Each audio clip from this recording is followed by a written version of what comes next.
Hi guys, and welcome back to I Speak English. My name's Hayley, and in this lesson I'm going to be showing you the difference between the Cambridge C1 exam and the IELTS exam. So if you're not sure which exam to take, or you don't really know the difference between the two, you're thinking about taking one or the other, I'm going to clear a lot of things up for you today. I'm going to show you each part of the exam and how they're different.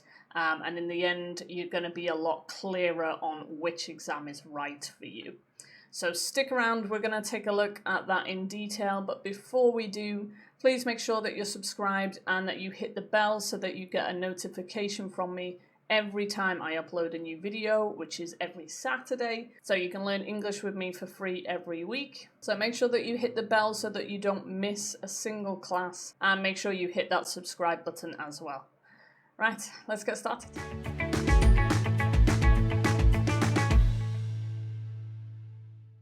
Right, so Cambridge C1 Advanced versus IELTS. Okay, what's the difference? Okay, so first of all, we're going to go through some general overall differences, and then we'll go into more detail about each part of the exam, and I'll show you what each part looks like. Okay, so some general differences then, so let's take a look.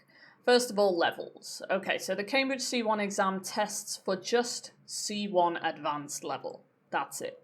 Your IELTS exam, there are not specific exams for different levels, okay? The IELTS exam tests from A1 to C2 level, and everyone sits the same exam. No matter what level you are, if you're A1, you take the same exam as a C1 level learner. That means that your IELTS exam, if you're C1 level, the IELTS exam you're taking is also designed for a C2 level learner. So just bear that in mind when you want to take the exam. It is going to be very difficult for you because it's going to be above your level, basically. Okay, the way that they score the exams then, so Cambridge C1 works on the European Framework for Languages scale, and the scale goes from 160 to 210 for Cambridge C1 Advanced. IELTS works a bit differently. They give you what they call band scores that go from 1 to 9, and to get a kind of C1 level at IELTS, you need to get a band level 7 to 8. Okay, that's the kind of equivalent to Cambridge C1, 7 to 8. Your overall score for Cambridge C1 exam needs to be 180 to 199 in order to pass the Cambridge C1 exam.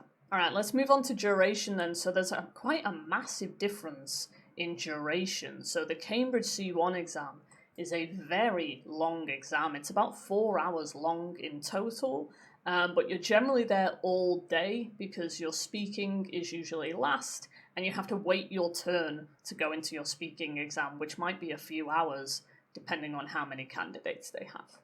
So it's quite a long exam compared to IELTS, which is 2 hours 45 minutes.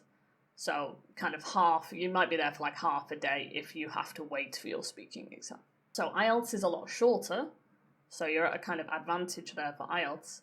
And lastly, the validity. Okay, so your Cambridge exam is valid for the rest of your life. Okay, it never runs out, it's always valid. But your IELTS exam runs out after 2 years. It's only valid for 2 years. Okay, having said that, a lot of institutions, universities, jobs, if they ask for a Cambridge C1 exam certificate, they normally ask for it to be taken within 2 years. So even though it's still valid, they don't count it as valid if you took it a long time ago. Which is kind of correct, because you might not have used English in 2 years, in which case you wouldn't be C1 level. So it's kind of understandable. All right, so they're your kind of general overall differences. Now we're going to go into more detail about each part of the exam. So starting with reading then, okay. First of all, your Cambridge exam is a lot longer. You have 90 minutes for your reading, reading and use of English in Cambridge, and IELTS is only an hour. It's just 60 minutes.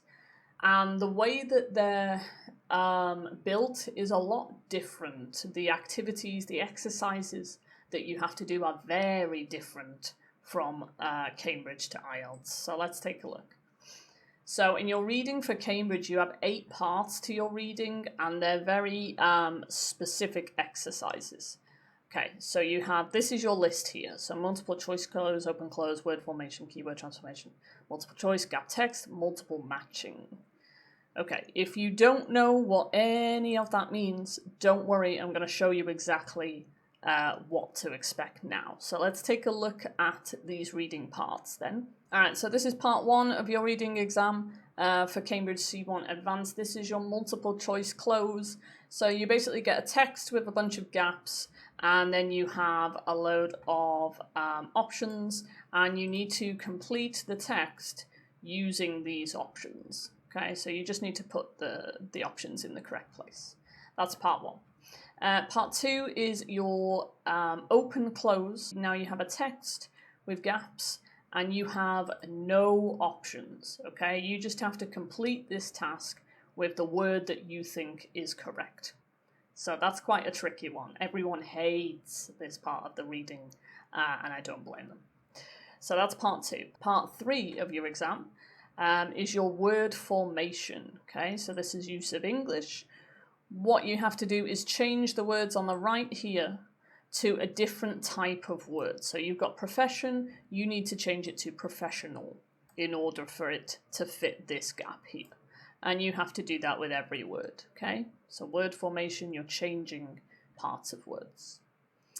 All right, moving on to number 4. This is the most hated part of the Cambridge reading exam. Again, I don't blame people for hating this part. It's really tricky. What you have to do in this part is you have a sentence here and you need to change this sentence so that it means exactly the same, but you need to include this word, okay? So you can see up here we've got an example here. James would only speak to the head of the department alone. You've got on. And the correct answer is James insisted on speaking to the head of the department alone. Okay? So you just need to change that first sentence so it has the same meaning as the second sentence. Pretty tricky. That's your keyword transformation. Next up, part 5. Okay, this is your, let me zoom in 1 second. Okay, this is your multiple choice. Okay, so you get a big text, and then you just have multiple choice questions to answer. Pretty simple. Part 6 is quite tricky. You've got 4 different texts, and you need to connect those 4 texts to different opinions within the question. So this is actually quite tricky. Even though there's only 4 questions, it actually takes quite a lot of time. All right, next up is part 7. This is your gap text. So you've got a text with paragraphs missing, and you need to fill those gaps with the correct paragraphs. Okay, so you need to get them in the right order. And your final part, part 8, you have 10 statements which you have to match to a bunch of different paragraphs. So whatever the statement is, you need to find that statement in one of these texts and match it. Okay, so that is your Cambridge C1 Advanced reading. Your IELTS reading is going to be a lot different. You actually only have 3 texts in your IELTS reading, that's it, just 3. But you have 40 questions to answer in 60 minutes. So it's quite a rush. You don't have a lot of time to really think about the questions. And there's about 13 different types of questions that you might get asked. So you might have like a matching headings question, true, false, not given. You might have to match information, complete a sentence, multiple choice, okay. Table completion. That's just a few. There's actually 13, okay. I'm going to show you exactly what that looks like now. Let's take a look. All right, so IELTS, this is section number 1 or text number 1. So you just get one big text. You should spend about 20 minutes on questions 1 to 13 on this passage. So you get one big text and then you get a bunch of questions. So here we've got true, false, not given. Okay. Next up we've got choose one word only from the passage for each answer. So you need to choose the exact word from the text to complete these 3 questions. Okay, Next up, you might get a table to complete. Okay, so again, you need to choose one exact word or number, so you're looking for very specific information. So that's your kind of part one. Again, it's not always going to look like that. Like I said, you've got about 13 different options or 13 different types of questions you could get asked. So you might get asked true, false, not given, you might not. It completely depends on the exam. All right, so that's like section number one. Section number two, again, you're going to have another text, normally with different paragraphs, okay? And you'll get something that looks like this. So you'll get a list of headings, and you need to put a heading, whatever you think is appropriate, above each of these paragraphs. So that's one part of your section two, and then you also get here true, false, not given again. You might have a different one, you never know. Moving on to text number three, so questions 27 to 40, again, you should spend about 20 minutes on this. You've got a big article, you've got some multiple choice here, you've got to complete the sentence questions, so you need to add one of these to the questions to complete that sentence. And again, you've got another yes, no, not given, true, false, not given. So that's what your reading test is going to look like for IELTS. So you can see that they're pretty different then in terms of not only time, but the types of questions you have to answer as well. Personally, I think Cambridge is a bit easier than IELTS in reading, just because you have a very limited kind of type of questions, so you can practice those types a lot more, and you know exactly what's going to appear on the exam. With IELTS, you never know. You just get a mix of whatever questions. Okay. All right, moving on to listening then. Your Cambridge exam is longer, it's 40 minutes. Your IELTS is only 30 minutes. Now, something very important that you need to keep in mind for your listening is that in Cambridge, you get to listen twice to each of the audios. In IELTS, you can only listen once, one time only. So if you don't hear an answer, that's it. You don't get a second chance. I think this is really mean. I really do. I think, you know, a lot of the times I can't even get the answers, especially for like C2 level. It's really hard. So I think it's really cruel that they only let you listen once, and that is your listening skill. So again, I would say that Cambridge is a lot easier than IELTS when it comes to listening as well as reading. You've got 4 parts for both, but again, they look a lot different. Okay, so Cambridge, you've got multiple choice, sentence completion, multiple matching, and another multiple choice.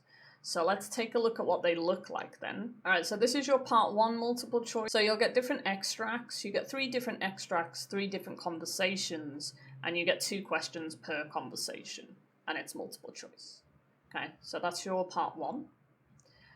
Your part 2, sentence completion. This is quite tricky. A lot of people really don't like this one because you need to understand the exact word. You need to get the exact word from the listening and write it and spell it correctly. If you spell it incorrectly, even one letter, you don't get the point. So this one's quite a tricky one. Part 3 is another multiple choice, but this time it's one long interview, so it's not separate conversations, it's just one interview. And you have 4 options, so it's a bit trickier because you've got 4 different things to choose from. And part 4, this is the one that everyone hates. Again, it's very difficult. If you're not sure how to do this one, I do have a video that explains quite a really good strategy for this one. So if you hate this part of Cambridge C1 listening, go and find that video and it'll help you out. So this one, you have 2 tasks to do at the same time. And you listen to 5 different speakers talking about something in particular, and you need to get the right answer for 2 different questions at the same time. So you've got like 16 different options to look at while you're doing this task, so it's a bit tricky. But you do get to listen twice. In the IELTS exam, you'll only get once.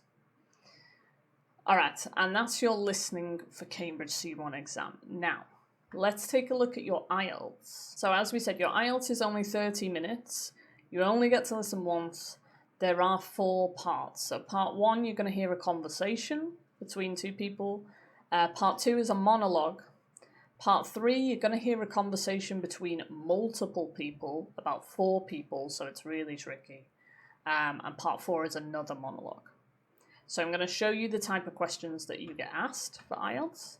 Alright, so this is what your IELTS is going to look like. This is part 1. So like we said, you have a conversation, okay, and you're gonna need to listen for the exact word. You can only write 1 word down. Again, you can only listen once. Okay.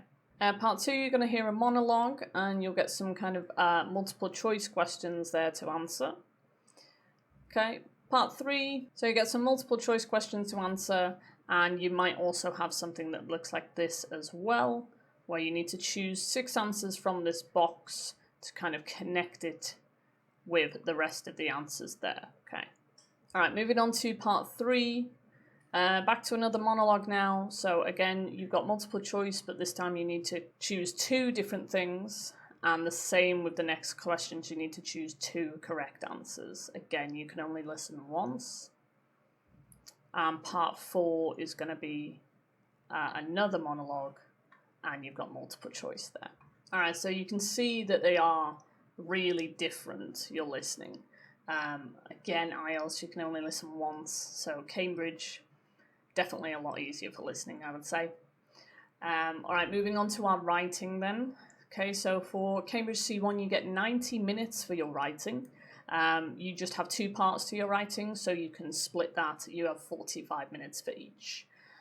Your first task is an essay. It's obligatory. You have to do this, and it's 220 to 260 words.